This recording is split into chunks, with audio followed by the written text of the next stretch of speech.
Control of squad identity has become a defining pillar of Sunderland's Premier League strategy. Retention is no longer an emotional exercise but a structural one, balancing cultural continuity against competitive efficiency.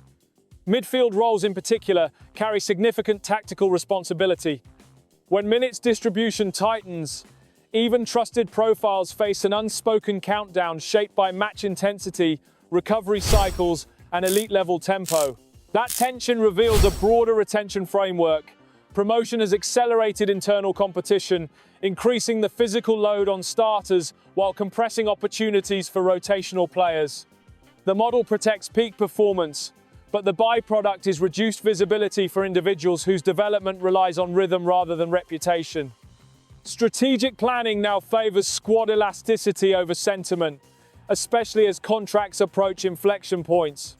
Clarity arrived this week through reporting by Patrick Berger of Sky Deutschland, who states that FC Köln have begun efforts to sign Dan Neil, with talks initiated ahead of a potential free transfer in the summer. The midfielder, an academy graduate and near ever-present during the promotion campaign, has seen his involvement drop sharply since top-flight status was secured. With his contract expiring at the end of the season, limited minutes have become a decisive variable. From an asset profile perspective, the timing is precise. At 24, Neil sits at a stage where value is driven by future usage rather than past loyalty. 48 appearances during the promotion season established durability, yet fewer than 200 Premier League minutes this term point to stalled utilisation. For potential buyers, that combination signals low acquisition cost with immediate readiness, an attractive profile across several leagues. The squad impact goes beyond simple numbers on a team sheet. Reduced involvement lowers match conditioning while increasing training-only load, a pattern that often precedes departure for midfielders dependent on timing and spatial awareness. Managing physical wear without competitive rhythm delivers diminishing returns, both for the player and for overall balance within the group. Management risk centres on opportunity cost. Allowing an academy-developed midfielder to leave without return weakens long-term asset yield, yet prolonged underuse risks depreciation to zero. External interest from Germany, alongside unnamed English and Bundesliga clubs, reframes the decision as one of timing rather than direction.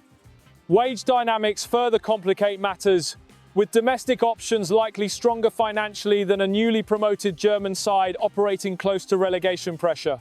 Köln's position adds another layer. Recently promoted champions now hovering in the lower half, they offer immediate responsibility but elevated competitive risk.